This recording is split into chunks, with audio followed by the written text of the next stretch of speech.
Welcome to the Baynet's coverage of election 2016, the general election coming up on November 8th.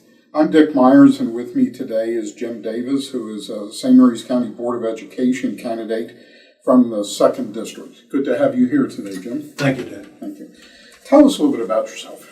Well, I'm a native from the state of Maryland. I've raised my family in Potomac, Maryland. Went to public schools in Washington, D.C. and in Maryland. After I'd finished high school, I went to college in upstate New York. And then I got drafted in the Army in 1961 during the Berlin crisis. And spent two years. I was discharged honorably in '63 and I had the GI Bill, so I went back and finished my bachelor's degree. Then I worked in upstate New York as an engineer. I spent several years there, and I went to graduate school, and I got my MBA at Syracuse University. That was about 1968. Over the years, I developed an engineering practice, worked for several companies in California. I made a partner at age 31 with a large engineering firm. Came back to Washington, D.C. and set up a practice, and for the next 12 years I built the practice up to about 40 engineers. At that time I had an offer I couldn't refuse, so I sold my practice and got involved into real estate development, built some homes and small industrial buildings. And then when I was about 50, 51, 52 years of age, I worked for, I took a job with the General Services Administration. And I was chief engineer and chief cost estimator for the General Services National Capital Region. And during that time, I had budget authority for all of the construction projects around the Washington area, which amounted to almost $1.5 billion. That was our portfolio. Every single project that was approved had to go across my desk, and I had to approve it before funding would occur. So I had an enormous fiduciary responsibility. Retired in 1904. Kind of prematurely, our house is on the Potomac River, and we got hit during Hurricane Isabel. And so I retired and came back and rebuilt our house. I've been very active in civic affairs. As a retiree, I was chairman of the Airport Commission for 5 years. I served as Board of Supervisors for the Board of Elections for several years.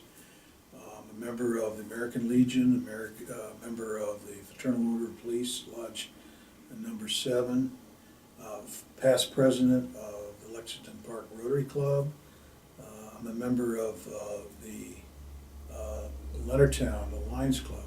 So I've been very active in civic affairs and married. I'm married to a lovely lady, Lynn Davis, who is a retired school teacher from Leonardtown High School. I seem to recall that your resume also includes some teaching experience. Oh, yes, indeed. During the GI Bill in the 60s,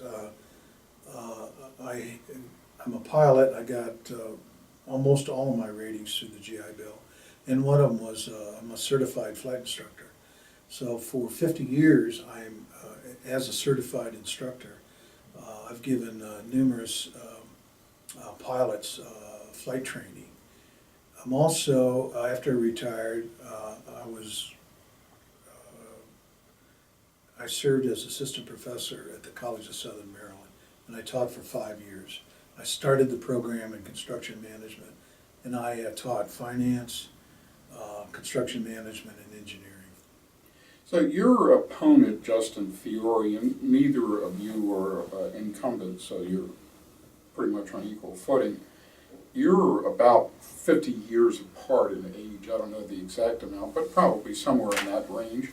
So you've got a lot of experience, and his experience is not anywhere near as much.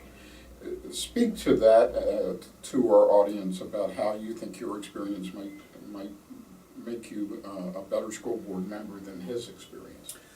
Well, you're correct. It's just about 50-year delta between in our ages.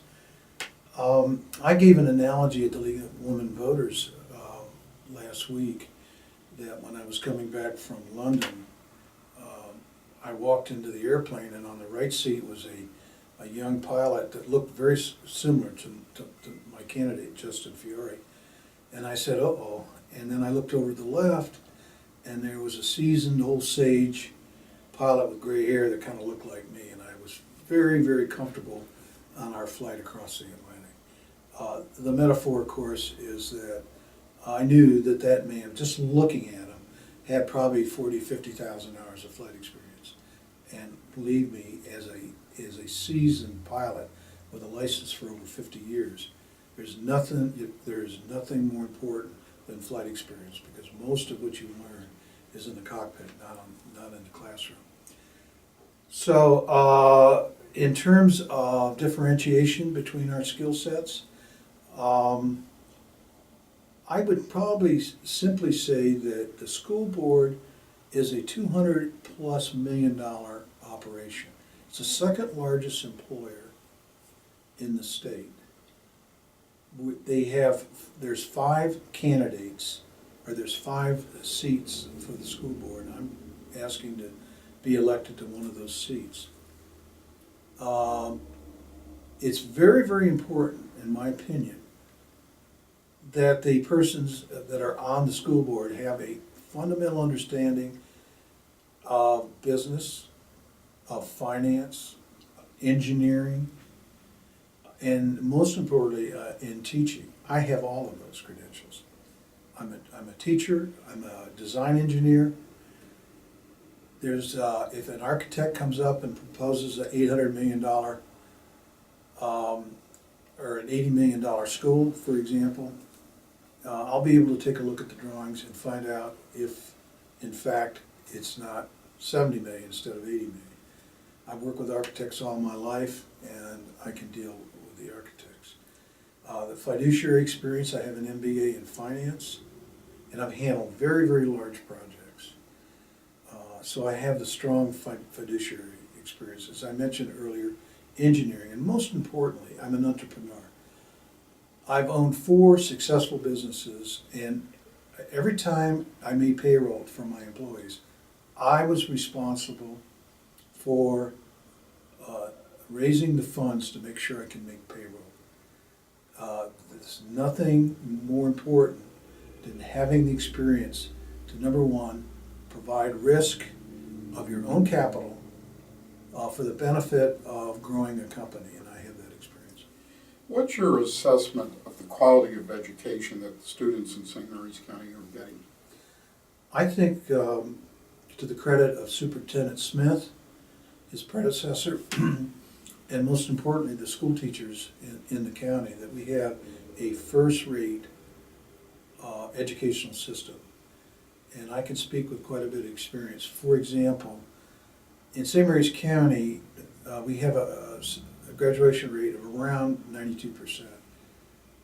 In the DC government, for example, I worked closely with Superintendent of Education in the DC school system, and they spend approximately almost $30,000 per student, close to 3 times what we spend here.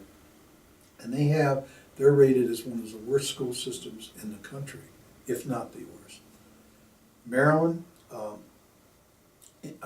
in general, and St. Mary's County School System in particular, has a first-rate educational system, and as I understand it, St. Mary's is rated number 1 of all the counties in the state. So when you get in there, if there's one thing that you'd like to change or improve upon, what would it be? Well, classroom size, of course, is a perennial issue. When you start getting larger classes, there's less development. If people that know me understand that one of the motivations for running for the school board is I have a strong desire to help the disadvantaged kids, to give them an opportunity.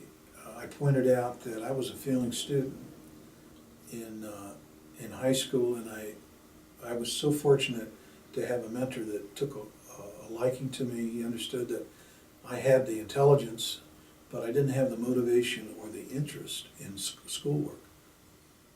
And he put me under his wing, and he tutored me in algebra, geometry, and the other sciences in physics and chemistry, so that when I got to college, it wasn't a breeze, because engineering is not particularly an easy curriculum. But I didn't have any trouble. I never failed a class, and I graduated in 4 years of work. So there's a lot of concern about the national testing that students have to take in St. Mary's and everywhere in the state. It's called the PARCC test. And of course then we had Race to the Top and No Child Left Behind, federally imposed programs. What do you think about those as opposed to local school systems doing it their way, so to speak? The PARCC and Common Core, they're promulgated on real good intentions. You want everybody to have the same baseline of education. The problem is in implementing it. For example, with merit teachers' pay. Everybody's for merit teachers' pay, but how do you measure it? In Common Core, I'm opposed to it for this reason. Not because of its design. I think the design is fine. You're going to be transferring a lot of the authority and power from the state level to the federal level. And why is that true? Well, take a look at the Veterans Administration Hospital. It's one of the largest healthcare provider in the United States, and it's a disaster. I think that the local and state officials will have a better opportunity and a better skill sets to manage our curriculum. Number two, testing is fine, but there is a problem. When you start testing so much, you start detracting from learning. If 10 or 12% of your time is in testing, that 10 or 12% you're not teaching. So as a professor, college professor, when I structured my classes, for example, I had to get some feedback on how well I was doing, of course. So there was a midterm, and I had some quizzes, and of course a final exam. But I didn't teach to the exams. I was trying to teach to the subject matter. And I personally was successful in that. So Dick, to mention, to sort of recap what you're asking, I'm against the Common Core curriculum as it's set up. I heard you at a recent public forum express concern about disadvantaged students in the school system. What can be done to lift them up? Well, that's a question that's been going on now. I will tell you, I'm supporting Head Start. Now, that's a federal program, and that's to help kids, 3, 4 years old, teaching them to teach, so that they're prepared when they go into K through 12. As I understand it, in PG County, for reasons I'm not quite understanding, they've lost that initiative. So I'm not necessarily against federal programs. Head Start would be an example I would support. Number two, Superintendent Smith had mentioned to me that kids that are disadvantaged but are not receiving any school aid, that's lunches or breakfast or whatever, have a higher graduation rate than the general population. And I thought that was really interesting. What it indicated to me was the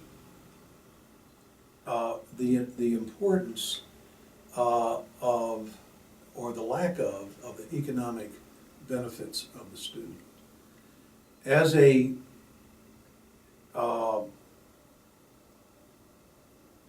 person on the school board, I'm not sure personally I could do much to raise the level of the economic standards of the families of these disadvantaged kids. But on the other hand, I would be supportive of after-school programs, certainly supportive of charter schools and Fairleigh Academy. I think they're doing a great job. I would also be taking a look at their curriculum, and every child has a different learning speed, if you will. And if there's ways that we can help these kids, I think that we'll even have a better school system than we have now. A hot button topic today is Governor Hogan's decision to start school after Labor Day. What do you think about that? About the decision and also about his doing it. I support starting after September 1st, and for really one reason. And that is, I think children need time off. I think that it helps in their social development, in their emotional development, that they are able to smell a coffee, if you will. They're able to see the forest for the trees. When I was in school, we would get out of school, I think like May 15th, and come back after Labor Day. Well, it just so happens I did pretty well. Along with my whole generation, many of them put a man on the moon, and they all had, 2.5, 3 months off. So having said that, I support the governor's decision.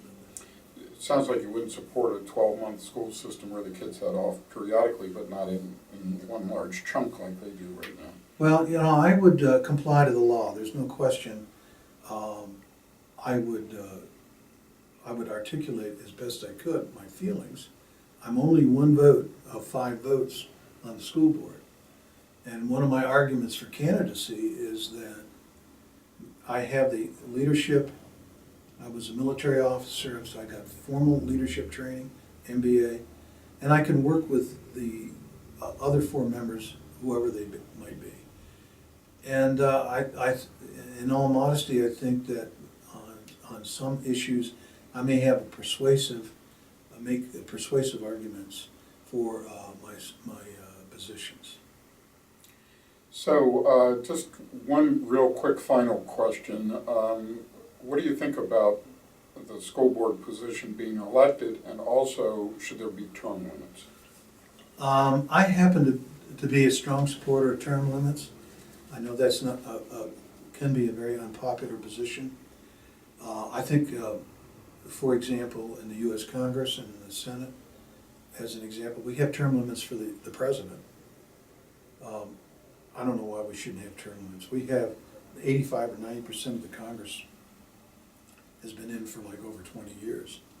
I think it's very refreshing that we have a turnover of new blood that comes into an organization. So I would support like a three-term limit, as we have in the county commissioners right now. I saw you had a booth at the Oyster Festival for people that would like to get involved with you, maybe to help you in situations like that, or just to get involved in your campaign, or also to contribute. How should they go about doing that? Well, we can look for any support we can. I have a Facebook page I'm just starting up. I'm really not looking for financial support, although I'm not going to turn it away. But volunteering might help in canvassing some of the neighborhoods to try to get our message out. So they can contact me at JJ Davis, PE, it's professional engineer, at cs.com. Do you have anything final that you'd like to tell our audience? Well, Dick, yes. If I'm elected to the board, which would be a great honor, I would assure all of the voters that what's important is that I have the necessary time and effort to do an effective job. This seat on the board is considered a full-time job. I'm retired, and therefore I can devote virtually all my time necessary to do a proper job as a member of the school board. And just lastly, I would sort of summarize what I said earlier. In choosing a candidate, please look at a person if they've got teaching experience, they have fiduciary experience, engineering background, entrepreneurial background, being able to make payrolls, as I mentioned earlier, and civic and support to the community. I have all of those items. I have that in my resume, and I would appreciate the support and your vote coming November the 8th. Thank you so much. Thank you very much, and thank you for joining us during this segment of Election 2016. Thank you, Dave.